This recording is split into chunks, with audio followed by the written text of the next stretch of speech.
Donald Trump leaving the G7 early and returning to Washington, where he's requesting the National Security Council be prepared in the Situation Room after a deadly weekend in the Middle East. In Israel, 24 fatalities, 600 wounded. I have to be back. Very important. I want to just thank our great host. He did a fantastic job. Thank you. In Canada. But you probably see what I see. And I have to be back as soon as I can. We're going to have dinner with these wonderful leaders. And then I get on the plane. I have to be back early for obvious reasons. I loved it. I tell you, I loved it. And I think we got a lot done. Really a lot done. In fact, UK, we signed a big trade deal today, and we're working on others. But we had just a really great relationship with everybody, and it's really nice. I wish I could stay for tomorrow, but they understand. This is big stuff. A little change to the president's schedule. As you know, he's been at the G7, but Caroline Leavitt tweeting out a little bit of a change. She says this: President Trump had a great day at the G7, even signing a major trade deal with the United Kingdom and President Keir Starmer. Much was accomplished. Here is the important part here. But because of what is going on in the Middle East, President Trump will be leaving tonight after dinner with heads of state. This comes just about an hour after he encouraged an evacuation out of Tehran. We'll keep you up to date with the latest. As President Trump has posted this ominous message to Truth Social that concludes with the statement that everyone should immediately evacuate Tehran. This as U.S. Defense Secretary Pete Hegseth says additional resources are being moved into the CENTCOM area of responsibility. Our Pentagon team reports that those additional resources are coming in the form of refueling tankers, which are being moved to Europe so they can aid in the efforts here in the Middle East. Also, we've earlier confirmed that the USS Nimitz carrier strike group is being moved to the Middle East earlier than expected. The USS Nimitz is the oldest aircraft carrier in the U.S. fleet, and quite possibly this will be its last deployment or major deployment. Meantime, Prime Minister Benjamin Netanyahu of Israel reports, or boasts, I should say, that his fighters enjoy air superiority in the skies over Tehran. אז זה הדיווחים האמריקאים שיש עכשיו. טראמפ צפוי לחתום ממש בקרוב על צו נשיאותי להצטרפות של ארצות הברית למלחמה. יש גם דיווחים שארצות הברית בעצמה כבר תוקפת בטהרן. ראינו את הציוד שהוא פרסם ממש עכשיו. איראן הייתה צריכה לחתום על העסקה שאמרתי להם איזה חבל ובזבוז של חיי אדם. ושים לב עודד, גם הבית הלבן וגם החשבון של דונלד טראמפ סימנו, מרקרו את המשפט שכולם צריכים להתפנות מטהרן מיד. יש ככל הנראה עכשיו התפתחות מאוד מאוד משמעותית בשעות הקרובות, שהאמריקאים, אנחנו רואים אותם כבר מזיזים כוחות לכיוון המזרח התיכון, מזיזים נוסעות מטוסים ומטוסים באופן כללי לכיוון המזרח התיכון, באמת בשביל לתגבר את הכוחות ולהיכנס למלחמה באופן מאוד מאוד רשמי. זה הכל דיווחים מאוד מאוד ראשוניים, אני מקווה לעדכן בשעות הקרובות חדשות נוספות. אז ליבי, גם את לא הולכת לישון היום. אני לא הולכת לישון אף פעם. עד כדי כך? וואו. אז את באמת גיבורה. אז ליבי, אנחנו צריכים לדעת את כל הדברים מדויק. לא, אני לא רוצה ב-98%. רוצים ב-100% לדעת, לבשר לצופים שארצות הברית כבר תוקפת בטהרן ויחד איתנו, והיא כבר יד ביד עם ישראל, לא רק בדיבורים, אלא גם במעשים, לא רק בעזרה בנשק, אלא ממש בלחימה ממש, כמו שאומרים. תודה רבה ליבי שהיית איתנו, ואנחנו נחזור אלייך בהמשך. מה אליהו? תודה. Exclusive satellite images revealing the location of a previously unknown Iranian nuclear site. Now, the facility spans nearly 2,500 acres, and this is a big discovery. Jillian Turner has more from the State Department. Good morning, Jillian.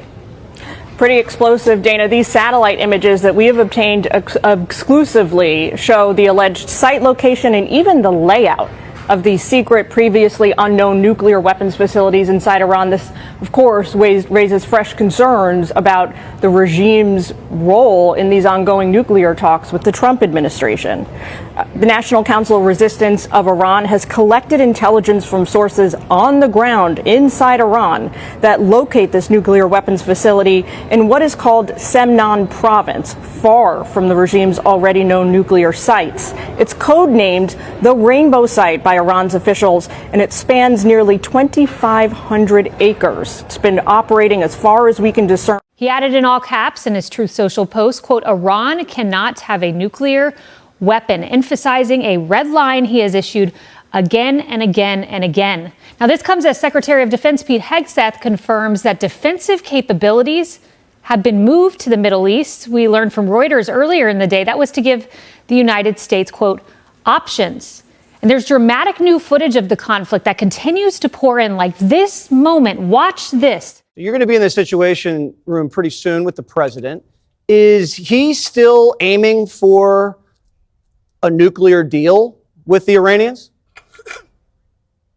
Of course. The president's, as he said today, his position has not changed. What you're watching in real time is peace through strength and America first. Our job is to be strong.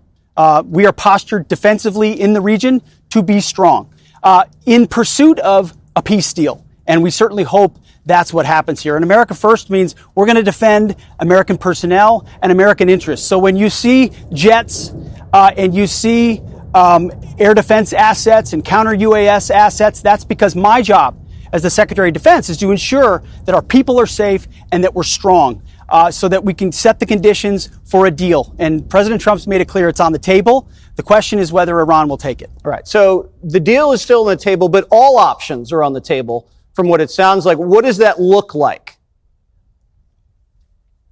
What it looks like right now is we're vigilant. We're prepared. And we've messaged consistently from the beginning that we're in the region to defend our people and our assets. And Israel took an action out of self-defense. We believe that Iran, as President has said from the beginning, should not have a nuclear weapon. That position hasn't changed. They can give it up peacefully. That position hasn't changed. And as a result, right now, we've got assets in the region and we're going to defend them.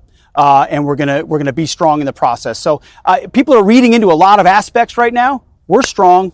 We're prepared. We're defensive. And President Trump hopes there can be peace. U.S. Secretary of State Blinken been in Southeast Asia this week, and actually this year is the 70th anniversary of Eisenhower signing the U.S.-Japan agreement, giving you Okinawa, and the U.S. is involved in Venezuela, Africa, Niger, and Mali, apparently, against Russia, against China, against Iran. How prepared is the United States for war? Well, I would say at this point, not terribly well prepared. We're stretched very, very thin around the world. Our armed forces are perhaps smaller than they have been in decades. Although having said that, we have more general officers and admirals than we've ever had in our entire history, which tells you something about the mental state or condition of the armed forces. Too many chiefs, very few Indians. I don't think we're ready to fight anybody at this point who is really capable. And by that, I mean, we have focused over the last 30 years, certainly since 1991, on fighting opponents without armies, air forces, or navies, certainly no air defenses. Now we confront the very real possibility, not only with Iran and other states in the Middle East, and I would also add potentially Turkey at some point.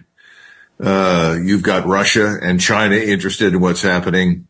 They're not going to sit quietly on the sidelines if we truly succeed in bringing on a very large-scale regional war. And it certainly looks as though that's our goal.